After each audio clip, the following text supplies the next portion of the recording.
We're back to the Neil Haley Show. I'm excited to welcome first my co-host, Paul Hollis, author of the Hollow Man series and owner of many, many companies. Paul, how are you? And I know you're excited about our guest. I am. We have a special guest today, K Joshi. He has a terrific entrepreneurial business that he's going to tell us about today. Yeah, Welcome, yeah. So Jay. tell us a little bit more about Jay, how you got involved as the entrepreneur in that way. Well, thank you. I appreciate you being on the show. It's an honor to be here. I think entrepreneurship is something that's in your blood to a certain extent, and it's something that can be cultivated, but it's almost something that kind of forms as an impetus out of just your life experiences and personality type.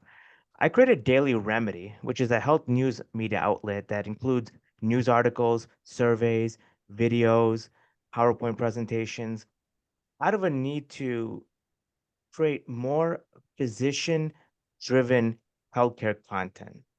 What we find, ironically enough, is that physicians have lost control of how healthcare is portrayed to the media.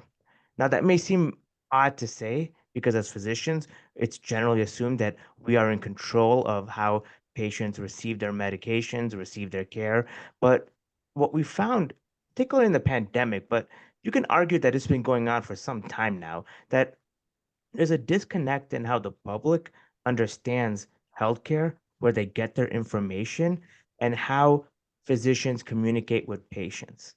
And that's interesting when you think about it from that perspective, because there's patients and then there's the public, and they go back and forth. And what happens is that the way public consumes healthcare is very different from how patients internalize their care from the physicians. So I started Daily Remedy as a means to integrate that disconnect and provide continuity in how the public receives healthcare information and how the patients understand their own health. So is it more for the patient or the doctor in this way, this information? Well, see, interestingly about that is I think it's about both. And effective communication is a bilateral system. Gone are the days of paternalistic medicine where you have a physician saying, do X, Y, and Z. Good medicine today is a dialogue. And in that vein, I see Daily Remedy as a platform for both physicians and patients. Obviously, the content is geared in a way where patients can understand, but we would try to get physicians engaged on the platform just as much as we try to get patients because we need that dialogue. All right, so let's talk about specifically your background. Sure. So I'm a physician trained in primary care. I did my medical school and my residency at the University of Illinois Medical Center. After that, I started getting into a lot of innovations, very active in the startup scene for healthcare in the greater Chicagoland area, now extending all the way to Madison, Wisconsin, Indianapolis, Indiana. I started my first company when I was 27. It was a medical device company that has raised a little over $1 million in funding and has gotten FDA registration. And through that vein, I started looking at medicine both through the lens of innovation and as a clinical practitioner. Well, in 2018, in the heyday of the opiate epidemic, that innovative mindset landed me in hot water with the DEA. And what happened is that I began implementing principles of harm reduction to help patients that have developed dependencies to certain medications find alternatives. This was back in 2018, way before the DEA revised its policies, way before the Supreme Court determined that physicians can be protected from treating their patients so long as they have good intent. Well, back in 2018, the DEA was on its heyday of going after physicians, nurse practitioners, and I was caught up in that whirlwind. And effectively, the prosecutors used a massive propaganda campaign to destroy my identity and use the court of public opinion to sway the legal outcome of that case. Now, effectively, I lost my medical license, and for a short time, I lost my freedom. But now going to 2023, this was now a year after 2022, when the Supreme Court ruled that physicians in my situation cannot be charged for treating patients so long as physicians are acting in the patient's best interest. That then led me to reinstate my medical license, reinstate my controlled substance registration, as well as become a Medicare eligible provider. So it's very interesting how 2018 was when the saga began.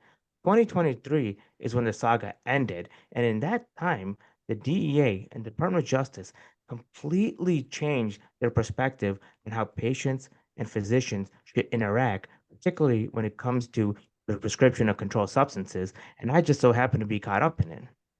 Oh wow, and then that's probably COVID was a big part of it too. Would you say, or it's not really, or they went after it more because of certain drugs that were not supposed to be used for COVID and stuff like that? Do you think that's when they really cracked down more? I think pandemic made apparent what was always present in healthcare. And that is undue government intervention that affects the patient-physician relationship. And that's why you see a disconnect in how patients learn about healthcare and what they say or how they interact with their physicians. What happened in the pandemic was the inability of physicians and patients to speak honestly about their own medical conditions. And you can argue that same inability began during the opioid epidemic, during the overdose crisis, when patients felt like they could not be honest with their physicians Oh about wow, their pain, about their dependency. like And yeah, I was it's one agreeing. of yeah, it's one of those situations where until you are a patient disenfranchised, where what you say to your physician is no longer deemed valid, once you've experienced just that inert hopelessness, you start to understand what the power of propaganda is when it comes to healthcare. And that's why we want to focus on honest dialogue in healthcare, remove the political polarizations, let dialogue and conversation in healthcare resume back to its grassroots of sharing information, of disagreeing amicably, always focusing on what's best for the patients. All right, so that's why you created what you created. Do you have businesses too? Not just the publication, or do you have, what businesses do you currently have? Yeah, so I now practice primary care again in Crown Point, Indiana, which is about 10 minutes away from where I was practicing before the whole DEA saga began. I made it a point to resume my clinical practice in the same area as I was before because I wanted to demonstrate to the local patient population that what happened was wrong. And if you go through something similar, you can rise up in the same vein. And interestingly enough, I've now built strong relationships with local law enforcement and with the DEA agents of Northwest Indiana because I wanted to show that what happened to me is not defining who I am as a person or my ingenuity as a physician entrepreneur.